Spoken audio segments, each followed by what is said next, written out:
Oui, bien-aimé dans le Seigneur, Shalom. Voilà, c'est encore moi, votre frère Bertrand Kisangou, ouvrier du Seigneur Jésus-Christ. Alors, j'ai publié sur mon compte Facebook aujourd'hui un message disant que la sémence de l'homme est faite pour être dans le corps de la femme.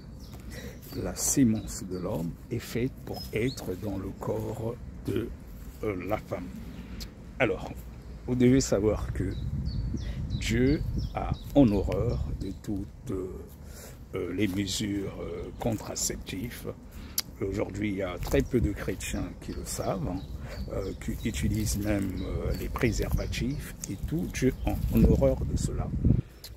Quand on part dans le livre de Genèse au chapitre 38, vous voyez ce qui est arrivé à Onan, qui jetait sa sémence dehors.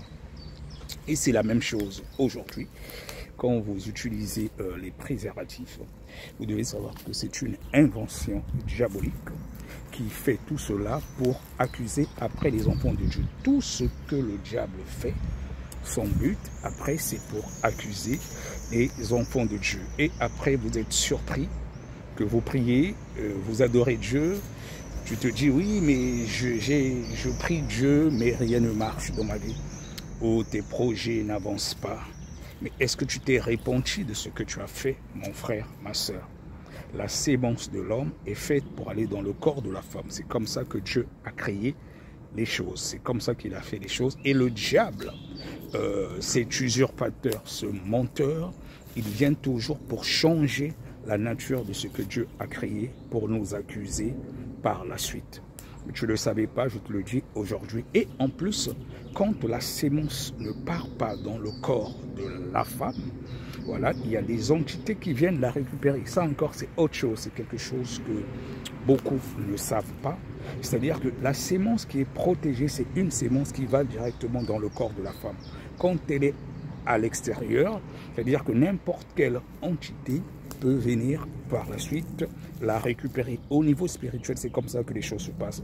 Tu dois savoir, mon frère, ma soeur, toi qui es marié, parce que pour les enfants de Dieu, l'acte sexuel ne se fait que quand on est marié. Quand tu n'es pas marié, de toutes les façons, vous n'êtes pas protégé, et puis le diable peut faire ce qu'il veut. Mais quand vous êtes marié, il y a en même temps une protection, et tout ce que Dieu a créé est bon. L'acte sexuel, voilà, c'est quelque chose de biblique. C'est quelque chose de biblique. Dès le commencement, Dieu a dit à Adam et Ève de se multiplier, soyez féconds. Là, c'est biblique. Donc, ça veut dire que j'encourage même certains chrétiens, avant même de faire même l'acte sexuel, et pourquoi pas de prier et de vous couvrir par le sang de Jésus, parce que c'est quelque chose que Dieu agrée. Mais quand vous faites des pratiques qui sont à l'encontre de la parole de Dieu, ça, en tout cas, Dieu n'aime pas. Même dans un couple, j'ai entendu un pasteur dire que quand on est marié, l'on peut faire ce qu'on veut du moment que c'est ta femme. C'est faux. C'est faux. Il y a des pratiques, même en tant qu'enfant de Dieu, que nous ne devons pas faire. Il y a certains chrétiens, par méconnaissance, qui font ce que l'on appelle par exemple la cave. Ça veut dire que c'est un homme qui va aller sucer, s'il faut le dire, lécher, voilà, il faut dire les mots, la partie intime de la femme. Dieu a en horreur de ça. Voilà. Pareil, l'homme, la femme qui va faire la même chose chez l'homme, ce que certains, les gens ont l'habitude d'appeler tailler la pipe. Ça, ce sont des pratiques, tout ça, c'est diabolique, qui ont un rapport avec le Kama Sutra et tout. C'est-à-dire que le diable, son rôle, c'est changer la nature de ce que Dieu a créé et il va en profiter de cela pour t'accuser. Et après, tu es surpris que tes prières ne montent pas. Pire encore, il y a certains certains couples mariés, même les chrétiens, ils prennent leur épouse par derrière, ils se disent que non, c'est son épouse et tout, mais c'est des abominations. C'est des abominations.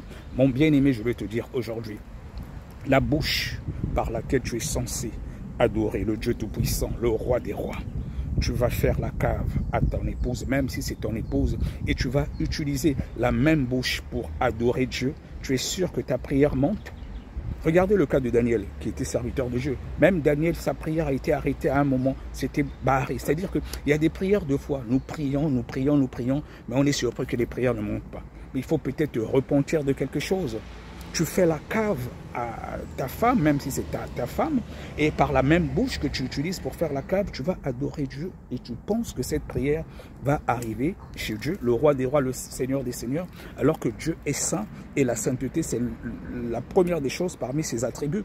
Ce sont des pratiques sataniques qui ont un rapport avec le Kama Sutra, qui est une invention satanique, diabolique. Le diable fait tout cela pour nous accuser après devant Dieu.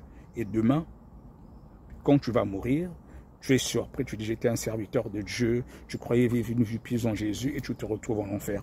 Mais parce que tu ne t'es pas repenti de quelque chose. Toi, ma soeur, pareil, tu avais l'habitude de faire la pipe à ton mari. Je te dis que ce sont des pratiques que Dieu a en horreur. La même bouche que tu adores Dieu, tu ne peux pas l'utiliser pour faire des choses qui sont contraires à l'ordre établi par Dieu. Tout cela, c'est diabolique. Alors, je tenais à te le dire aujourd'hui, parce que moi, mon rôle en tant que sentinelle, c'est de prêcher le ciel. Il y a des choses que ton pasteur ne te dit pas, mais moi, ma mission de sentinelle, c'est de prêcher le ciel pour que ton âme soit sauvée. Alors, tu es un serviteur de Dieu. Si tu avais l'habitude de faire la cave ou la pipe, il faut arrêter parce que ce sont des pratiques que non seulement que Dieu n'agrée pas, et cela entraîne aussi des blocages et ça empêche ta prière de monter au ciel. Ça ne passe pas le premier ciel, ça ne passe pas le deuxième ciel. C'est-à-dire qu'il y a certaines pratiques que nous faisons nous-mêmes et nous attirons en même temps des démons dans le lit conjugal. La Bible dit que le lit conjugal soit exempt de souillure. Le lit conjugal exempt de souillure, ça ne signifie pas seulement que l'homme ou la femme puisse tromper son mari ou l'homme puisse tromper la femme, mais quand il y a des pratiques aussi qui n'adorent pas Dieu, ça veut dire que le lit conjugal est souillé. Et quand le lit conjugal est souillé, ça veut dire que c'est des démons qui viennent là. Or, quand vous êtes marié, vous faites même des rapports, ce qui est biblique, en conformité avec la parole de Dieu, vous êtes protégés par le sang de Jésus. Mais quand vous ouvrez des portes, vous faites des pratiques qui ne glorifient pas Dieu, vous ouvrez vous-même des portes avec des pratiques comme la cave, des pratiques comme la pipe, vous faites appel à des démons dans votre lit conjugal, voilà, le lit conjugal devient souillé, vous devenez même vulnérable, devant les sorciers et il y a des entités qui viennent vers vous dans votre lit conjugal. C'est tout cela aussi qui entraîne les maris de nuit, les femmes de nuit. Vous avez certains blocages aussi sans le savoir parce que vous faites des actes qui ne glorifient pas Dieu. Bien-aimé, mon rôle, c'est de te prêcher le ciel. Je veux qu'on se retrouve tous un jour au ciel. Voilà, et c'est juste, c'est ma seule raison, c'est la raison pour laquelle je ne cesse de poster ce genre de vidéos pour ouvrir les yeux et éclairer le peuple de Dieu en tant que sentinelle. Sois richement béni, shalom.